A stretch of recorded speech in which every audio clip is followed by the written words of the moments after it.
let's debunk Sinn Féin's statement that they made after a council meeting last night. My name is Lindsay Brown. Welcome back to my YouTube channel. Okay, guys, let's get into this statement, right? So just for a bit of background, there was a council meeting on last night, Newton Abbey and Borough Council. I have started attending these meetings because as a member of the public, I can. You can also, and I would advise somebody from each area to be attending these monthly meetings to find out exactly what our councillors are doing and what they are prioritising. I mean, I think it's safe to say that there is an uneasiness and an unrest, to put it mildly, in our country at the minute. And I think we really need to start making our councillors and politicians accountable for what they're doing. They signed up to serve the public, and that is what they need to be doing. Okay? So, anyway, I will do another video to explain what was discussed at the council meeting. The housing executive were there, so definitely subscribe, follow along to make sure that you don't miss that. But I want to go through Sinn Féin's statement first. So when I was coming, the meeting was over, I was coming down. I was down a few minutes earlier, like I said, because of the confidentiality thing. And I come out and there was a few more patriots around, right? I would say between 30 and 50 maybe. And I chatted to them, some of them I knew, you know, and I was standing chatting to them all for a while, and then the councillors started coming out. So let's see what Sinn Féin said. Bear in mind, guys, they got onto this right away. They had to cry the wee victim right away. I don't even think I'd been home that long, and Sinn Féin had already sent this statement off to the media, and the media had already published it, right? So poor wee us. As usual, that victim mentality will not get anybody anywhere in life. Simple as, okay? But anyway, tonight Sinn Féin councillors were verbally accosted and physically intimidated by a hostile crowd as they left a meeting of Antrim and Newton Abbey Council. Now, like I said, when I came out just a little bit before the councillors did, we were all standing chatting. Some of the councillors, a lot of the councillors, they started filtering out, okay? They started filtering out. These councillors stood and talked to us. Student talk to us. So you know the way sometimes if you have a crowd of maybe 30, 50 people, you'll have a wee bunch of people here, a wee bunch of people there, a wee bunch of people here. There was a councillor in most of those wee bunches standing talking, right? Some bit of banter I had with some of them. Some of them were saying, you know, let us know if we can help in any way, Lindsay. It was all lovely. Good crack, good conversation, answered the questions that we wanted. There was actually one of the independent councillors who gave an interview, right? So I don't know where that physical intimidation was or where that hostile crowd was. Yes, there was a crowd of patriots there. Yes, we wanted to ask questions. Of course, these councillors signed up to serve their communities, you know, so why wouldn't the communities want to ask questions? Like I said, a lot of the councillors stood with us and answered the questions, one even get interviewed. So I don't even know what that statement is about. A mob of 30 individuals carrying banners and placards verbally threatened councillors as they were left the building and moved into the car park on their way home. Yeah, there was placards. Yeah, there was a couple of banners. What, concerned parents? Is that intimidating? You know, I've watched the video and I'll link the video down here of one of the patriots who was asking questions on camera. Go and watch it for yourself. We're not trying to hide anything here. Go watch it for yourself.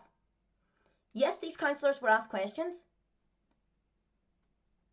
Why, if you're a councillor and you say you're serving your community, why wouldn't you ask your community, why wouldn't you let your community ask you questions? Why wouldn't you be available to speak to your community? Like many of the councillors were there last night. Many of them.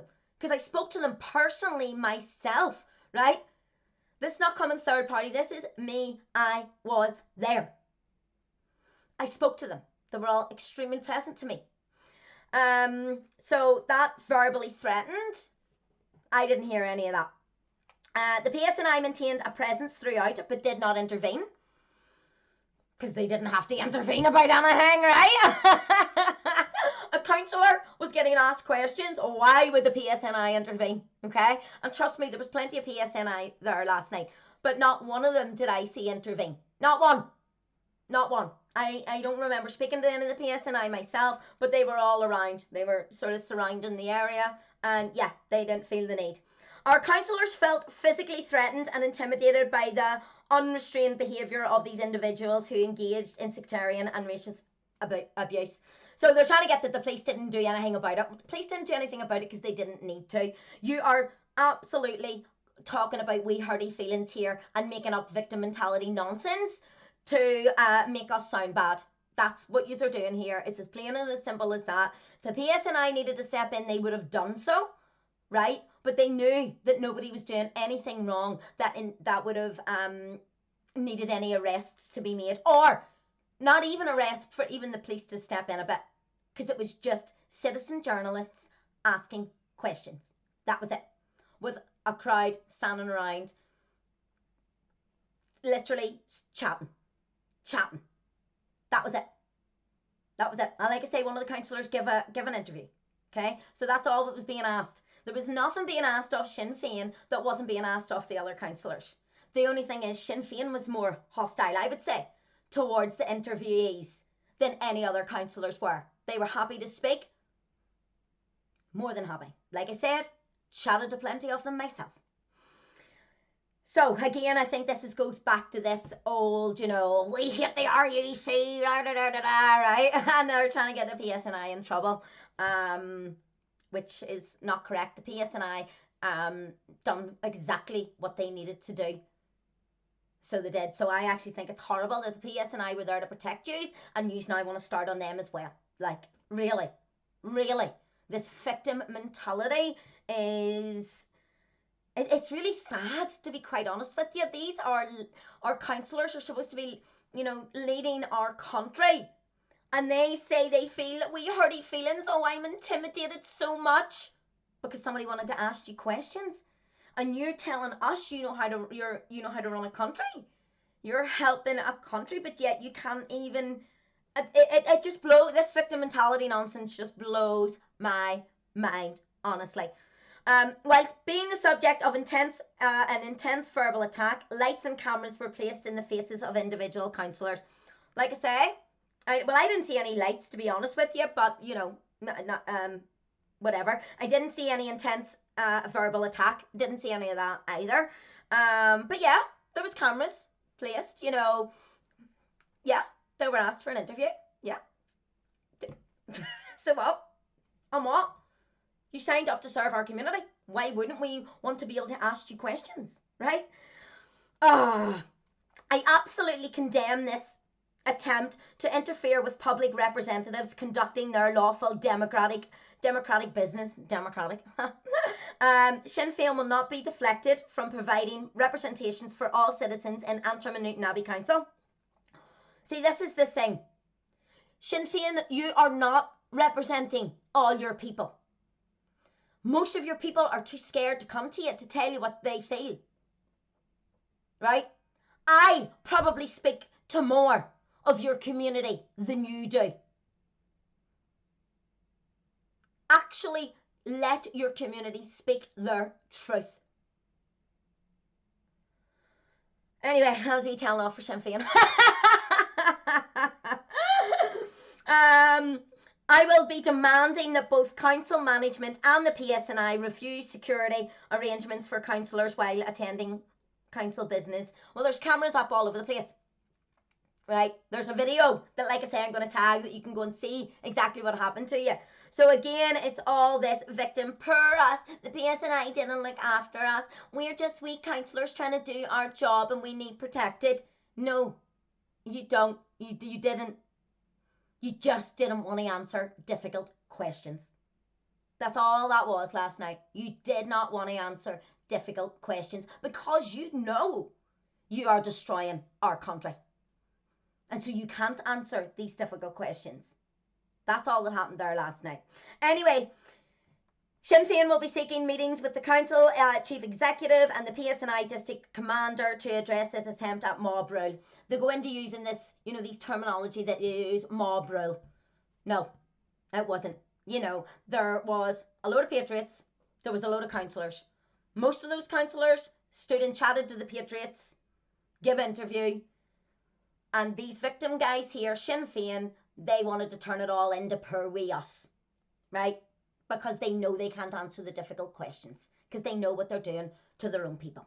Now, one of them come on to Cool FM today, and normally I wouldn't. I'm not even going to show his face because I don't normally listen. You know, I don't put other people on my platform. I like to just do it myself. But if he was willing to come out and speak to Cool FM, then I guess I can play it out here for you, and we will debunk this as well. Coming out of your place of work. It's a really hostile environment. I went home, I spoke to my wife about it. I'm a father of 3 young children, so you think about all those things. I think there was serious questions there in terms of our security. Questions to be answered, I think, by the council itself and by the police service in terms of... So, come out to a hostile, it wasn't. It was people asking questions, right? There was women there was men there, everybody was grand. I did not see any hostility. Yes, I seen people ask questions and they wanted questions answered by these councillors, of course. Then to go on and talk about his security. Well, do you know what, guys? I don't mention this a lot online because I'm not a victim like this man is. But I get hate mail on a daily basis, and I mean some really nasty stuff. Right? He goes on talking about his wife here and that his wife is concerned and his family. Yes, so's mine. So's mine. Now, I'm not here to play the victim at all, right? Because I know my truth. I know my purpose on this world and on this planet, and I will continue to work towards it, right? And I am not a victim. I'm not scared. I've had death threats, right? Online, right? You know, so you're saying there, oh, it's your place of work. Well, my place of work is here and on social media. But I receive it on a near enough daily basis, okay? Where's my security, mate? Right? I continue to do it without security.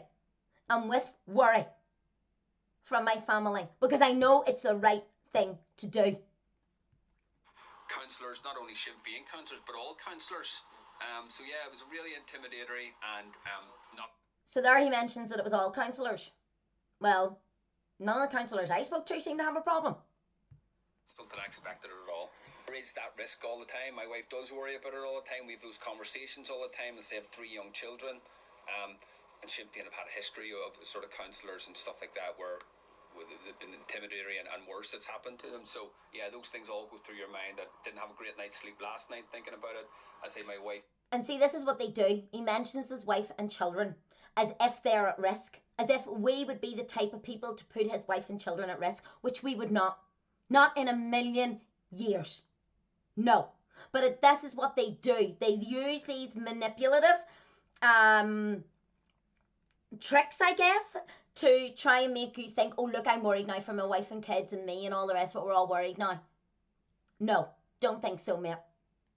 Is particularly worried. The children are thankfully a bit smaller, but they are getting that sense that sort of maybe daddy is sort of, what is he doing and why is he on the news and why is he going out for interviews and that sort of stuff. So yeah, but yeah, I think everyone's shaken by it all, and yeah, as I say, there's no place for it whatsoever, regardless of councillors or regardless of So he obviously can give an interview, so why not just give the interview last night? Why run and cry victim an hour later? Why not just answer the questions? That was it. You're happy to answer them for Cool FM, are you? Why not for the patriots? Why not for the people you claim to serve? You know, the Justice Minister as well, Naomi Long, was threatened as well with this stuff, and Liz Kimmins, my own party colleague as well, and we've had this, again, this episode last night. So I suppose what I would say is to those who are doing it, it's never justified. We don't know why they're doing it, but they're... So it's never justified to ask a councillor a question. That's literally what he said. It's never justified to ask a councillor a question, because that's all we done. That's all that happened. He was asked a question. That was it. A few questions, but he never answered any of them.